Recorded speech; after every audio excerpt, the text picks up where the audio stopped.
So what we're going to talk about today is enabling access to continuous metabolic monitoring, and with a focus on personalized nutrition and how that impacts well-being. So when we think about health, and we've talked about preventative health all day today and yesterday as well, there's been a focus in the last few years on health being a function of fitness and exercise, and increasingly in the last few years on genetics. These are some products that we're all very familiar with. With respect to genetics, it gives you a great picture of your long-term risk of potential chronic illnesses or infectious diseases, and gives you a sense for what you need to prepare for. And obviously with exercise, focusing on your fitness and your ability to stay in shape. But we think at Sano that there's something really missing here. And what's missing is what you're putting into your body, or your metabolism, and how your body processes that. So genetics can give you a really good sense for your risk of chronic disease, but that's something that's static. That's something that you're given at the beginning of your life and doesn't necessarily change over time. But your metabolism does, and it changes based off of what you're eating, how the bacteria in your biome change over the course of your life, and how your metabolism changes based off of the activities that you do over time. And that's different from person to person, and that's what we're focused on here at Sano. So in fact, research actually shows that everyone is very, very different with respect to their metabolism. This is an excerpt from a study that was done in a paper for personalized nutrition. It was done by the Weizmann Institute in Israel. And this excerpt shows, it's a very small excerpt from it, with two participants, one of whom ate banana in the first graph and ate a cookie in the second graph, and the y-axis is their sugar response. So in one of those patients, it's pretty obvious that they reacted poorly to the cookie and positively to the banana, but it was actually the opposite in the other patient. And so what this kind of allows us to take away from is that the way that we all metabolize food and the way that we all absorb nutrients into our body can be different from person to person, and the only way to find that out is to measure it. And so what we focus on at Sano is personalized nutrition and understanding metabolism, and doing that on a person-by-person basis. So we want to help millions of people understand what's happening inside their bodies so they can make the best choices for their diet and nutrition and fitness. So we've done that through a combination of a few things. One is a novel sensor technology that we've developed, which we'll talk about a little bit, personalized insights about how that sensor is detecting data on the body, and then lastly, helping people develop new behaviors and habits based off of that data. We want to kind of change the way that people think about diet and nutrition. As of today, diets are considered roadblocks. You shouldn't eat this, you should exercise this many times per week, and these types of foods are good or bad for you. And these are all kind of limitations and roadblocks to people. But what we want to do is change the way that people think about that. Everyone has a personal and unique metabolism. If we can measure that and create strategies for people to succeed with their diet, that'll enable us to be more of a proactive and an aspirational solution rather than something that is a roadblock. So we're starting with sugar for a variety of reasons, but first and foremost, that it's something that's the most personal measurement in our minds of what's happening in your metabolism. It changes multiple times a day. You're eating 2 to 3 times, 2 to 4 times for some people a day, and your sugar changes with every one of those decisions. We all know about the impacts of sugar on the body negatively in this room, and it's very clear in the US that this is a pretty big problem. We know that 115 million people in the country here, that's diabetes and pre-diabetes combined, struggle from elevated blood sugar. But what's most interesting to me is that when we surveyed a bunch of dieters and folks that were unsuccessful with dieting today, many of them, almost 90% of them, said that they were struggling with cutting down sugar in their diet, and they didn't know where it was all coming from. And so that's what we wanted to help people figure out. In addition, of the folks that we surveyed and talked to prior to even building the product, 2 out of every 3 folks, without even having access to glucose monitoring, actually said that they would allow themselves to make better decisions and feel healthier if they knew their glucose on a regular basis. So when you look at the glucose market today, it's actually focused a lot on disease management, as is obvious, right? People with diabetes. But really, in terms of continuous glucose monitoring, it's really only focused on the two bubbles on the right side of the screen, which is the type 1 diabetics and the folks who actually, in the type 2 population, that are dependent on insulin.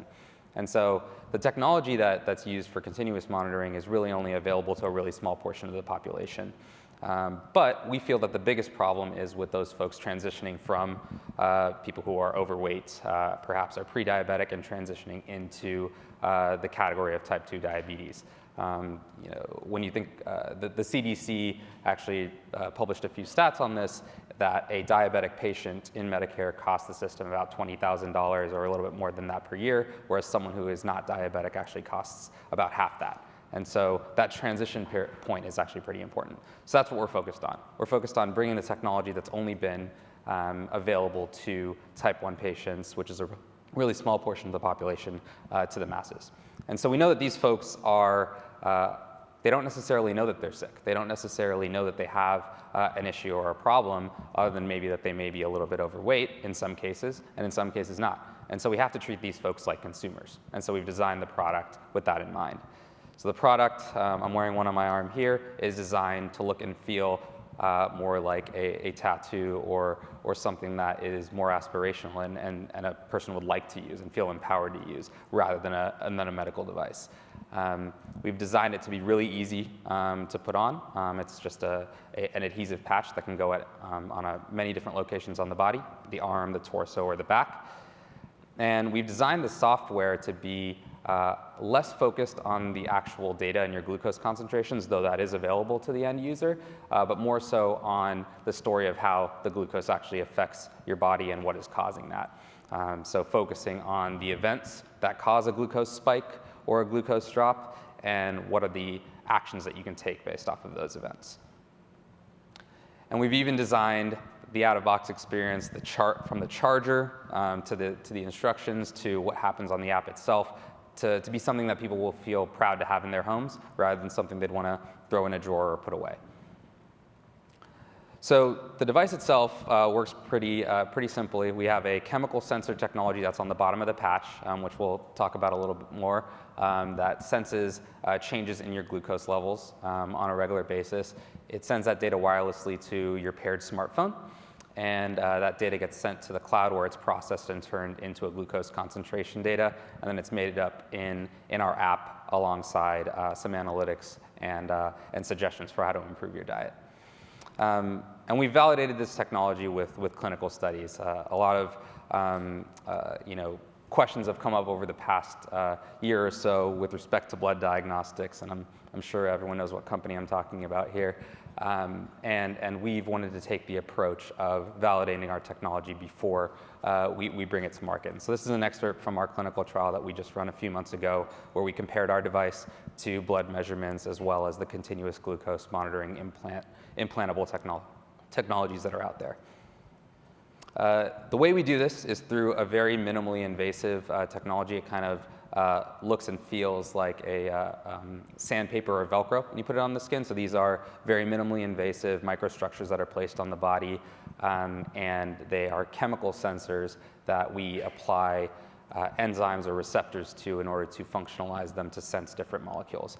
In this case, and for our first product, it's focused on glucose, but there are many different things that we can sense with this product.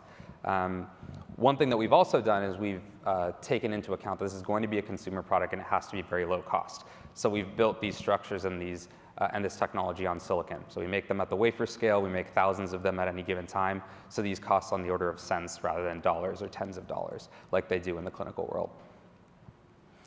And so one thing that we've focused our efforts on in the software is to make the goal very simple.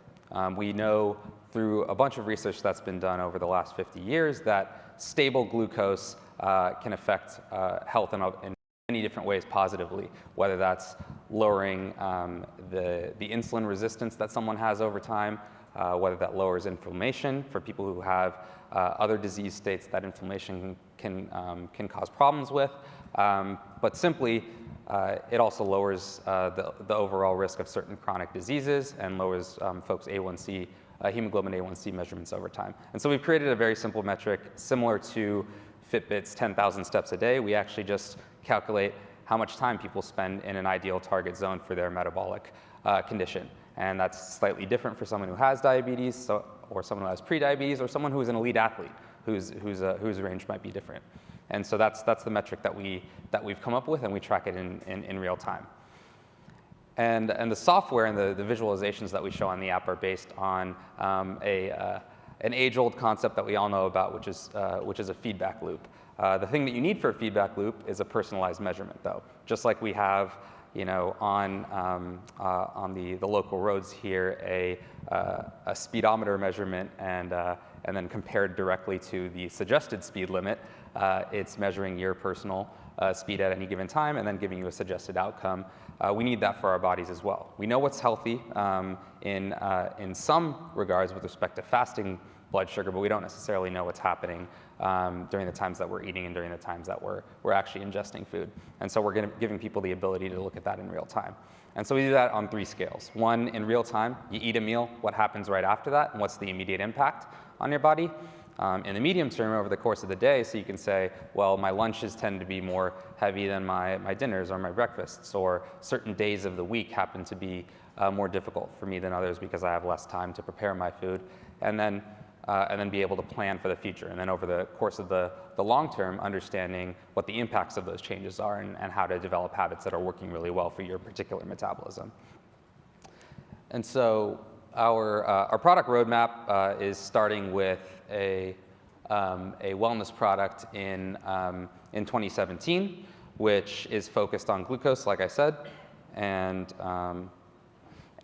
we'll be moving into validating that product prior to, well, there you go. All right, well, we're starting with the glucose product in 2017 that's focused on wellness. The focus will be on people with pre-diabetes with a focus on weight management, and this will be a product that's available over the counter. It won't be labeled as a diabetes product for obvious reasons from an FDA regulatory perspective, but we're in process of validating that with our clinical studies that I said that we're working on right now.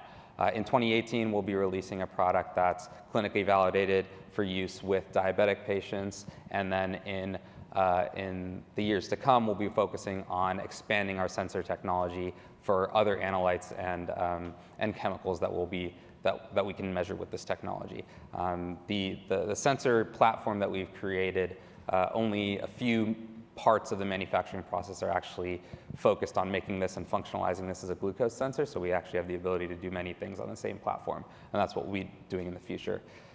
So we're a small team in San Francisco with folks from the medical device and pharma world, from the consumer electronics world, and from the academic world, where a lot of these technologies have come out of in the past. And if you have any questions or you want to collaborate with us on any research, my email is right there, ashwin@sano.co. And thanks for listening.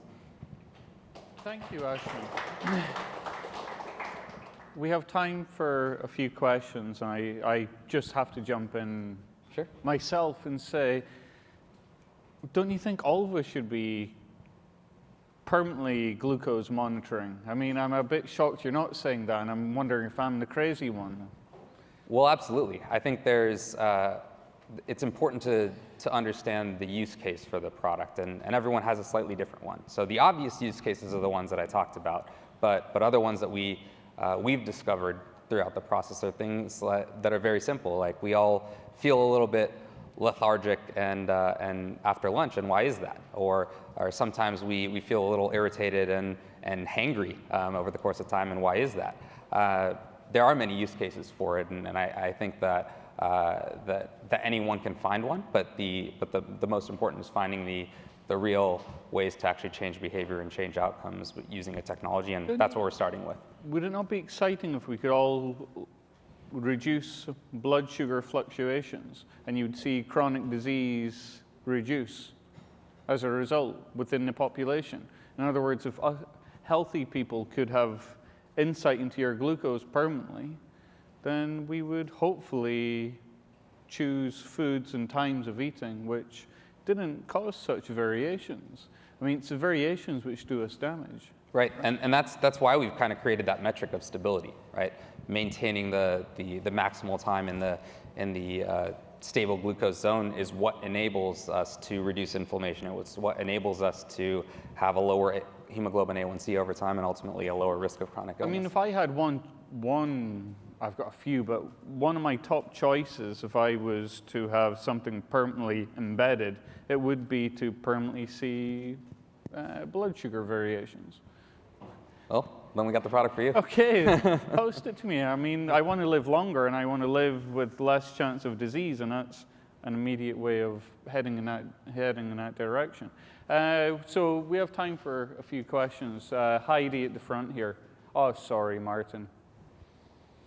Yeah, how do self-insured employers fit into your thoughts or plans? I think they fit in very, very directly into our thoughts and plans.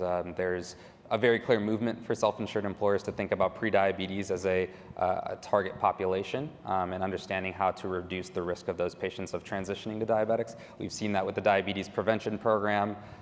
Those programs tend to cost a little bit of money and a lot of human resources to execute them, and it's our intention to build a product and service that could perhaps shorten that commitment or lower the burden from a financial perspective. So absolutely in our roadmap. Have you done anything as far as clinical nutrition trials with anybody to see like differences in the blood sugar levels and measure those types of things? We're starting that right now. We've focused most of our time on creating the technologies and validating them against the gold standard measurements, but now that's our next step for sure. I'll follow up with you afterwards, but I love what you guys are doing. I'm curious as to whether you've looked at not just corporate wellness, but also productivity and post-lunch crash. Yep. We haven't looked at it directly. We know anecdotally that that's an issue that some of the users that we've had our product on for the last 6 months or so have described, but it's not something that we've looked at as an endpoint. But it is something we're very interested in. Yep. Ashwin, just one last question at the back. Sure. Thanks for the presentation, fantastic. Quick comment and question. As people are gearing up to head out for the day, I'll start with a comment. I think there's a number of us that want to go to a sports page to grab a beverage and continue the networking. That's just right down the street, 4 minutes down, so we can all meet down here. The question is, as you think about making the product accessible, how are you thinking about the unit economics behind that, and what's sort of the expected retail price for individuals across the different product segments over time? Sure. So we want this to be accessible to anyone and everyone that would buy a piece of consumer electronics. And so we haven't announced the official price of the product yet, but ballpark ranges you can think of are in the range of what it would cost to buy a mobile phone over the course of a year. And we see that as a few $100s per year as the price point that it needs to be for it to be accessible to our early adopter population. As we start to think about other markets in the developing world, that's absolutely something that we will have to reduce substantially. And so because we are working with silicon processing, because we are building our technology on a very scalable platform, that'll come as the volumes increase. Okay, thank you, Great. Ashwin. Thanks. Much appreciated.